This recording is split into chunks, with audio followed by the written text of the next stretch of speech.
Bonjour à tous et bienvenue dans ce bulletin astro du mois de mai 2024. Comme toujours, j'espère que vous allez bien, que vous prenez bien soin de vous. Ce mois de mai 2024 est mouvementé en nouvelles énergies, comme vous allez pouvoir le voir par la suite. Ça bouge, ça change, ça va s'accélérer. Et les mois de mai et de juin ici vont vraiment former une période charnière pour cette année. Et je dirais même, si vous reprenez la vidéo de 2020 que j'avais fait ou si vous aviez le grand guide astro de l'année 2020, je dirais que cette période de mai-juin ici nous fait entrer dans une période de transition en réalité parce que j'avais défini un grand cycle de 9 années qui avait commencé en 2020 jusqu'en 2029, même si les numérologues puristes vous diront que le cycle actuel a commencé en 2017, je suis d'accord, mais pour moi, avec mes calculs personnels, ma vision de voir les choses, nous avons commencé un cycle de 9 années en 2020 qui a commencé par le 4,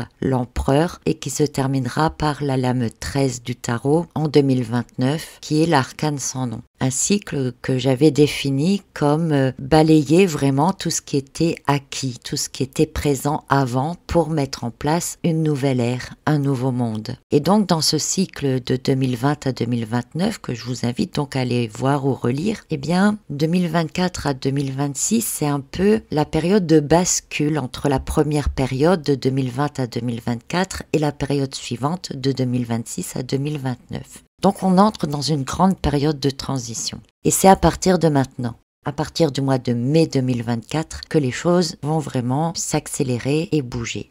Alors, rappelons brièvement que Jupiter a terminé son sextile avec Saturne, qui avait duré pendant 4 mois, et qu'il a à présent dépassé Uranus et se dirige vers le signe des Gémeaux.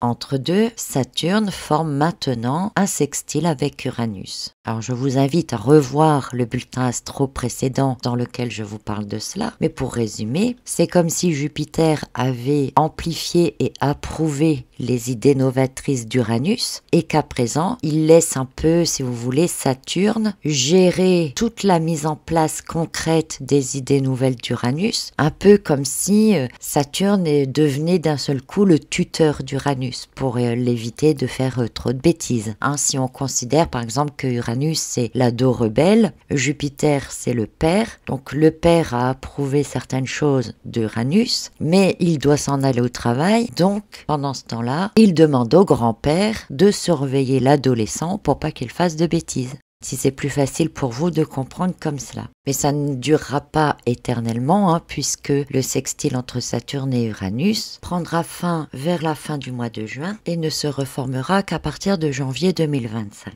Et durera d'ailleurs toute l'année 2025.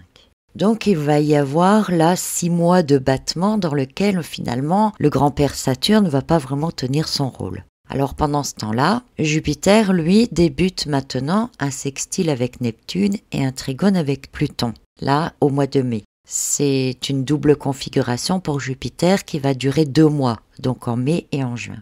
Alors l'ensemble de tout ça, ça pourrait spécifiquement concerner les obligations sociales, le sens moral ou la moralité, parce que c'est souligné par le sextile entre Jupiter et Neptune. Et cette configuration pourrait voir l'émergence de réponses à des questionnements, des tentatives pour structurer les mentalités ou pour intégrer de nouvelles valeurs morales.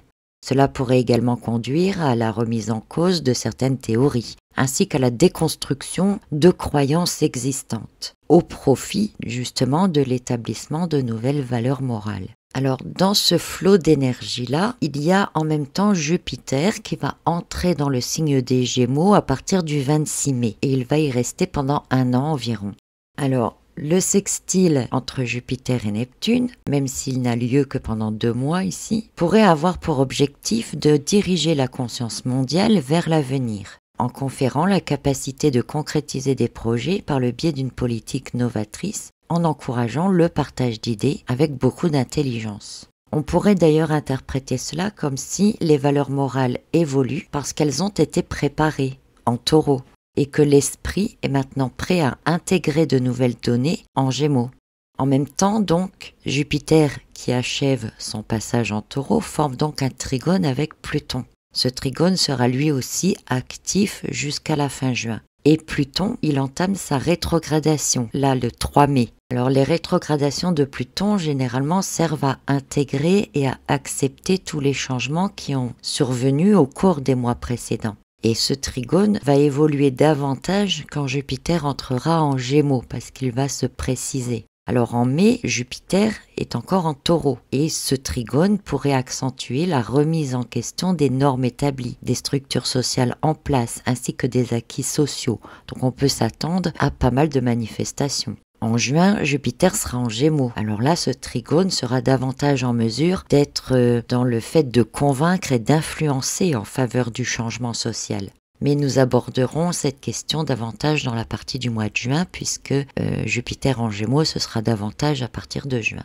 Ici, en mai, donc, on pourrait voir beaucoup de remises en question sur tout ce qui existe déjà avec le fait d'imposer certaines choses en visant l'avenir, avec le sextile avec Neptune. Et puis avec Mars en Bélier en ce mois de mai, les actions sont franches, directes, les gens sont agités, les esprits s'échauffent, les réactions sont rapides. Et puis la communication est tout aussi imposante, voire enflammée, puisque Mercure est également en Bélier au début du mois. Il va entrer en Taureau à partir de la mi-mai. Donc avec beaucoup de changements en cours, beaucoup de choses qui sont dites, qui sont mises en place, qui sont bousculées, eh bien on peut avoir tendance à se disperser face à une multitude d'informations. Et puis il y a Vénus qui est dans son signe de prédilection, le Taureau, qui elle va nous pousser à chercher à préserver les valeurs, à se sécuriser, à vouloir défendre les biens et les acquis. Donc on est dans cet esprit de défendre les biens et les acquis dans un environnement où tout se bouscule, tout change, où plein de nouvelles idées sont proposées et mises en place. Et puis dans cette seconde moitié du mois, Uranus, qui est pourtant sous la régence de Saturne, on va dire, quelque part comme ça, réactive son trio dynamique avec Pluton et Neptune.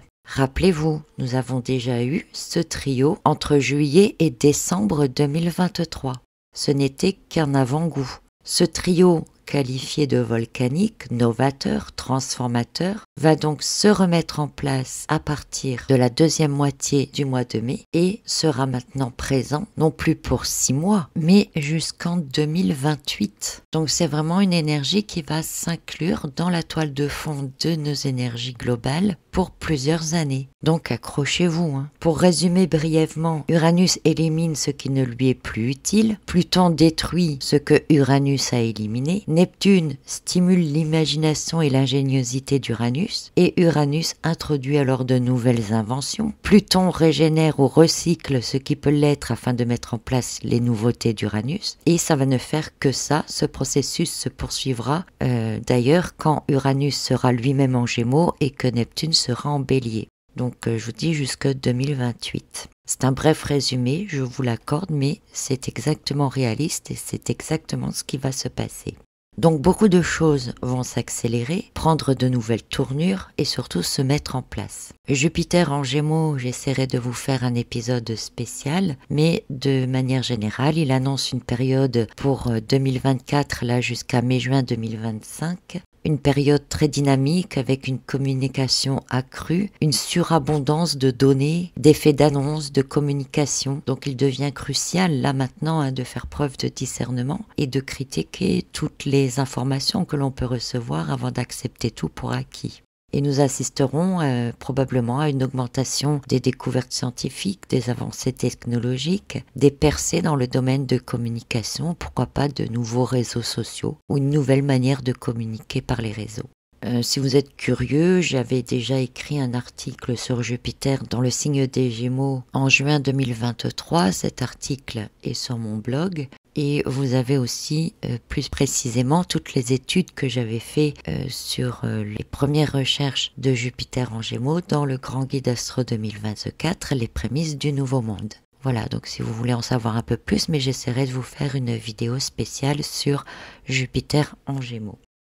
Voilà donc pour ce mois de mai 2024. Notons également qu'au cours de ce mois, nous aurons la nouvelle lune en Taureau le 8 mai et la pleine lune en Sagittaire le 23 mai. Comme toujours, comprenez que ce bulletin astro parle de choses concrètes et de manière très générale pour l'ensemble du monde, mais que à un niveau personnel, ces énergies d'accélération et les configurations spécifiques que nous avons actuellement sont toutes des configurations qui permettent de faire beaucoup de choses à un niveau personnel, d'être très créatif et de pouvoir faire évoluer toutes les situations que l'on souhaite. Donc pour cela, je vous renvoie sur le podcast et sur le workbook astro que je vous partage chaque mois pour vous aider à progresser et à évoluer avec les énergies du moment. Voilà, je vous souhaite dans tous les cas un très bon mois de mai, un bon 1er mai, un bon 8 mai, une bonne fête des mères et je vous retrouve donc à la fin du mois de mai pour le bulletin astro du mois de juin 2024. En attendant, portez-vous bien.